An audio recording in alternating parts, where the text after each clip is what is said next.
Thanks, David. Can you all hear me without this? Yeah. Yeah, I thought so. I don't have a real talk. I'm just giving a quick update, so I'm not going to be too long before you get lunch. I've got one already. But my name is Dr. Jeb Fields. I'm at the Hammond Research Station. I manage the trial gardens, and I'm also a nursery production specialist. So I do appreciate the chance to come talk to y'all real quick. If you don't know, the Hammond Research Station is about 45 minutes from here. We're right off 190, just outside of Hammond, in a little town called Robert.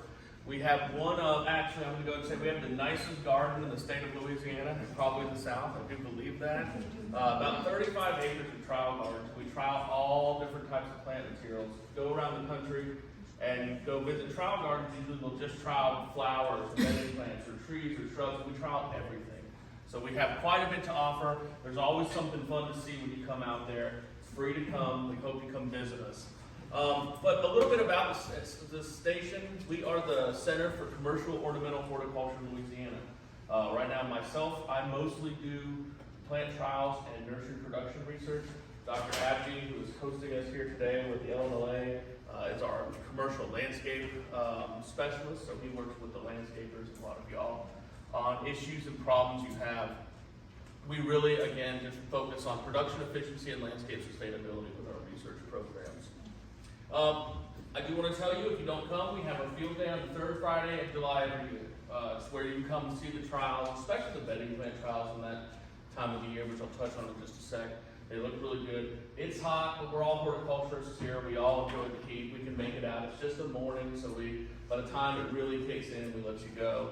We give you a free lunch that the LLA provides, and the Nursery Association LLA also has an annual membership meeting at the same time. So if you're out checking out our research or touring the gardens, you can go inside, see what's going on with the Nursery Association, talk to them, and get some updates as well and cool off.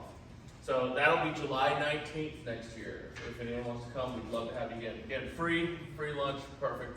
And then we also are really working on improving and producing more education for you. So one date I want to specifically talk to you about is next January 19th, and Dr. Abdi is hosting a hardscape workshop with hands-on demonstration, how to build a patio, how to properly lay pavers, get all your alignments well, run the drainage, things I don't understand, so I'm going to learn it too. It's free as well. It's going to be really neat. You're actually going to get to do it. And so that's something we're excited about. As we get to more education, some things I want to also mention to you real quick. If y'all have been with us for a long time, we always would host the Margie Jenkins lecture series in the open house in the spring. And we'd always try and time it to hit the azalea bloom, which is really tough to do a year or so in advance. So because of COVID and we had some big storms the past couple of years and some other things, we've had to cancel for the last few years. So I'm announcing we're going to do a little bit different shift from here on out. Starting in January, we're going to have the Margie Jenkins lecture series be a virtual lecture series. So every month we're going to have a new speaker on a Friday, and we'll start announcing it. The LLA will send out some information to you about different stuff to help you from all different aspects of your job, your career, just fun stuff that's horticultural related. And we're going to do that online. So you can see it anytime you want. You can have like a lunch and learn. You can have your team come and watch. And it'll all be recorded so you can watch it later too. But we are also going to do a azalea open house at the Hammond station. But because we're not good at predicting things, we're going to only be able to announce that a few weeks in advance. So hopefully you'll keep a track to it. And the way you'll hear these announcements, we didn't get to mention it, but long ago, my predecessor, not too long ago, Dr. Alan Owens sent out a monthly newsletter from Hammond called the Ornamental Updates. And through a lot of different various reasons, we stopped that. But myself and Dr. Abdi specifically have brought that back. So we just started it back in July. So if you'd like to receive our monthly newsletter, make sure you write on your evaluation sheet your email address, and we'll put you on that so you get all of our announcements. Really, I just want to talk to you about the trial gardens. They're fantastic. They're huge. There's a lot to see. We trial about 250 to 400 different plants, new plants, every year. And like I said, across all different shrubs, color, perennials, trees. And we usually, because a lot of these are multi-year trials, have about 2,500 different taxa growing up the station at once, which is, I think, pretty impressive. We don't grow in rows like most trial gardens. We grow in a landscape setting. These landscapes were designed by landscape architects years ago to be really aesthetic, and so you can actually see how the plants look in the landscape. So it's not one penta after another penta after another penta after another penta, which does give you some information, but it's really nice to see how they'll look next to a shrub or in a bed style. We're also what we've been called by trialing partners as a last man standing trial garden. We don't baby these plants. We want to see what can make it. And so Hammond, as you all know, is in the southeast Louisiana. It's rough conditions weather-wise. So if a plant can make it, Hammond can make it anywhere in the south, we say.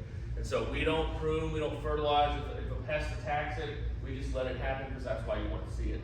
I have a lot of people that come out and they'll tell me just because they want to be nice. They'll catch me, they're like, hey, you've got some dead plants over there. But we're not a botanical garden, that's the whole point. We want to see what doesn't make it so we can keep it out. So I actually like seeing those dead plants because it makes it really easy. This one we are not going to promote bring it to Louisiana. Just a couple of our new plants set up this year that I really was excited about, and I asked Jason Stagg, who works with us, is our lead horticulturist, works in the gardens. I told him to give me his favorite new plants for the year, and he told me these two. This new Downtown Coleus series is one of our super plants is flamethrower. We love flamethrower, but this is another competitor flamethrower with really sun coleus, really low profile, very late blooming, and in coleus we typically don't want the blooms because it detracts from the foliage color, although the pollinators really like it. So that's where you want to be, but it's got that gut foot type leaf as well, and a lot of different colors in this. And then this El Nino Desert Orchid, really neat, and we just happened to have a serious drought this summer, so it did fantastic for us. Something that's kind of unique. And then we also have other kind of trials, like I mentioned. We have trees and shrubs and container trials. And so in our tree and shrub trial, this center stage crepe myrtle did amazing. And this is you think of crepe myrtle as a big tree, but this is only going to get about 3.5, 4 feet tall. It's a little shrub. You can make a hedgerow out of it. It's got this really dark foliage, which is gorgeous. And this one was a red. They also have a pink, really strong color that pops.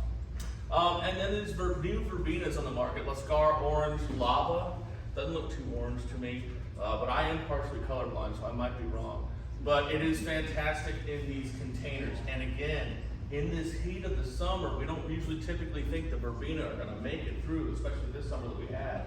And in these containers, which we allowed us to put water in and not be overwatered or underwatered, they did fantastic, so we really like them. But there's so much there I can't really show you. So what I'd like to direct you to is our website. We did this over COVID, where we knew people couldn't come to the gardens. We wanted you to still get the information and access to what we're doing in our trials. And so we developed this website. You can scan this QR, you can come check it out later. It's app.lsuagcenter.com/Hammond Trials. But if you just search Hammond Trials, it'll come up. And it's really neat. We're really proud of it. It's building. It's a permanent database of all of our trial and evaluations. And so this is just like a picture of one. What we try and do is we have a lot of information for you. So we'll give a little blurb of what we think is important about it. We'll give it its, if you scroll down, I don't think I have it, no. There's ratings over time, and from year to year, we have an average rating, we have our highest rating, where it's planted in the garden. So if you're at the garden, you can use this as a map to find where you want to see it. We also give these things to search. If you want to look for a plant and you don't know what, you might want something that cups flowers red, so you can just search by red flower to see all the things that we've trialed with red flower. There's tags. This one's tagged as a native, tagged in rain gardens, tagged in wetland plants, and some other things. You can search by different tags. If you have specific, you might want a shade tree or a flowering tree. You just will search the flowering trees, will bring up everything. Then you can search a flowering tree that maybe blooms pink in the summer. And so we just started adding plants to this in the last couple of years. We didn't have a historical database to work off, unfortunately, so each year we have more and more plants added to it, so this tool will become stronger and stronger for you to use as a plant selector over time. I hope that you enjoy it. And finally, I want to talk about the super plants. If you don't know, the Louisiana Super Plant Program is hosted at the LSU AgCenter at the Hammond Research Station. We pick the best plants we can each year. We try and get different plants for each season. And these are plants that do fantastic in our trials. They do fantastic around the state, and they're also backed by the industry because it doesn't help if we put plants on that you can't get. One of the things I brought in is I try and bring in niche plants. So it's not always going to have just your brand new patented bedding plant, the best one on the market, all 4 of them. We're going to have that every year, but we're going to have some other things. Things that are good on a parking lot, things that are good in really wet areas, things that are good in really dry areas, some natives, some pollinators. We try and add a couple new niches each year. Real quick before this ends, just this current year's, if you don't know, we're really featuring a volvulus, both the Blue Days and the patented Blue Mudline. These are amazing full sun ground covers. People sometimes call them the dwarf morning glory. We don't really call them that here. But it's hard to get a really blue color in the landscape. So these are some of our best ones. They love the dry from this summer, but they can also handle some wet. And they love the heat. If you know about these at all, they will open and close the flowers during the day, so they're going to look really great in the morning, and then when it's really hot in the afternoon, they'll close their flower to kind of conserve it, and then they'll reopen again. So we do have some people say they're not the greatest in the afternoon, but they're still nice. I like them, and they're amazing. A really popular one around here in this area, the Peggy Martin Rose, also known as the Katrina Rose. Well, I think we all know the story. I'm not going to get into it, but it's a vining rose, and it just tons of flower power. You can see it if you have a trellis, if you have fence, if you have any kind of wall or structure for it to climb. It'll do amazing for you. As any rose, it can handle a little bit drier weather, which is great for us right now. And yeah, just you can't beat this if you want a climbing rose, especially with the Louisiana history. Kind of what a lot of people might consider a boring plant, but it's actually a workhorse plant. Distillium, there's been a lot of work on distillium in the last few years, a lot of new distilliums released. And this was our favorite after years and years of trialing, Cinnamon Girl. It gets its name, we can't really see it, but the new foliage comes out with a nice little bronze cinnamon color to it. But this is something that was initially thought of maybe as a boxwood alternative, and I don't know if it really gets that. It's got the evergreen leaves, shrubs, but the greatest thing about this is you can't kill it. It's not going to spread like crepe myrtle, because you can't kill those either. But this, you could plant it in the parking lot in the gravel, I think it would make it. So sometimes those plants are needed. Something that just low maintenance. You can, if you want to hedge it, if you want to top it, you can beat it up, and it's gonna roll through fine. So we really like that. And of all the distilliums on the market, this was our favorite throughout our trials and the industry's favorite as well. And then finally, we have from this year a lanyard edition. 2 years ago, we included this sun-credible sunflower, and it's amazing. We still love it. It's one of our favorites. It's a free-blooming sunflower. I can't talk enough about it. But then they released this new variety just a year after we added it. After trialing it for 2 years, we had to put this in there too. The Saturn, it's the same thing, but it's got this little halo around the flower, and so it gives you that little ring of color. And so just as good as the regular sun-credible sunflower, but you get a little extra orange to it. And then just to finish this off, this is our first time we're announcing our 2024 Super Plant, so I think the newsletter hasn't gone out, so you're the first people ever to know this. And our first one is Jane Magnolia. This has been in the industry for a very long time. This is from the Little Girl series from the National Arboretum that was released, I think, in the 50s. And we've heard, I know there's quite a few of these, but Jane is probably the most popular one in our trade. It's also our favorite at the station of that series, and so we just had to add it. We've got a lot of magnolias. I love magnolias. They are my favorite genus. I do everything with magnolias, and so I couldn't help but add more, and there'll probably more coming in the super plants as time goes on. I try to keep pushing magnolias because they just give you so much diversity within the genus for whatever time. And so this is a deciduous hybrid magnolia. It's going to be a great, just green tree, very low, probably about 15 feet during the summer. It's going to lose all its leaves, and then you're going to get this immense pop of color in about February. If we get really cold winters, we get better color. So Jane's got this purple outside and then a white inside on the petal, and it's just gorgeous. It's a really good color, but in my opinion, all these deciduous magnolias are fantastic. If you can't find Jane, any of the Little Girls, the Alexandrina is another one, and the John John's another really good one in our area. There's also a lot of yellow flower magnolias that I think will probably get on this list eventually once I'm able to break through that, and so we'll see that coming. But that's our winter one. A little oddball plant, we're really excited about this, is porterweed. Stachytarphyta, I think is how you say that. Don't quote me on it. But this isn't your typical nursery plant. Like I said, we want some niche plants, and this is probably the biggest pollinator magnet you can have. And it's just these little flowers on it put out so much nectar. There's not a time during the summer that these things aren't covered with bees and butterflies and every little bit of pollination.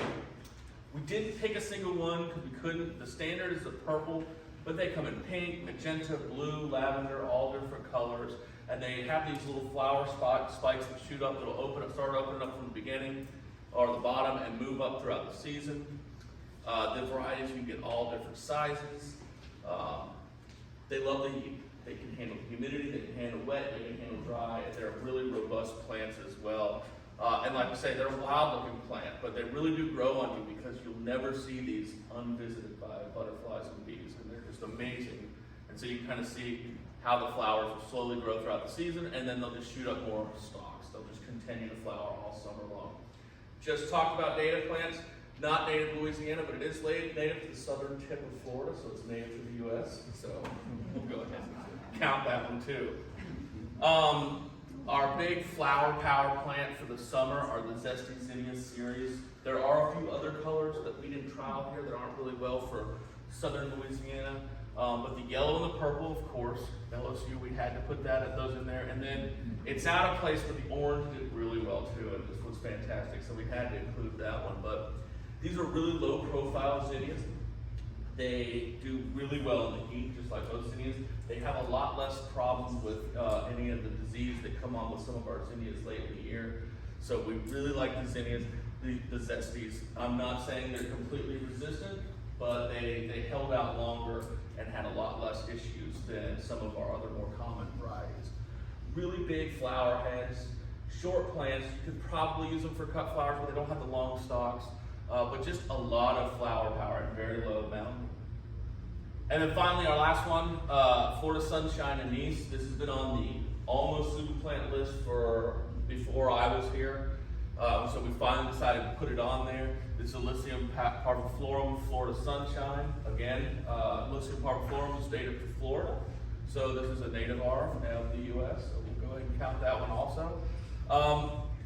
Full sun gets this. A lot of the competitors you see, I really like banana peel too, but it needs some shade. This can handle the full sun and stays as chartreuse green all year in the summer.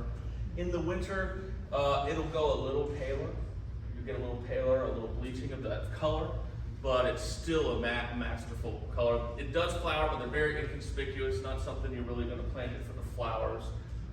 They're going to get about 5 to 10 foot in the landscape, so they do have some size to them, but you can cut them back and kind of shape them as you will to a certain extent, but they are going to typically grow with this large mound shape. They can, like I said, handle some shade, but in a little bit of shade, they'll start to lose that really bright chartreuse color. So you really want to keep it in the sun if you can, but if you get a little dab of shade, it's not going to hurt it. So those are our 4 super plants. That's all. That's my update. I really appreciate it. I do want to just also mention we have our Fall Garden Day for anyone that wants to come Sunday, October 7th at the Hammond Research Station. I do have some time for questions if anyone has any.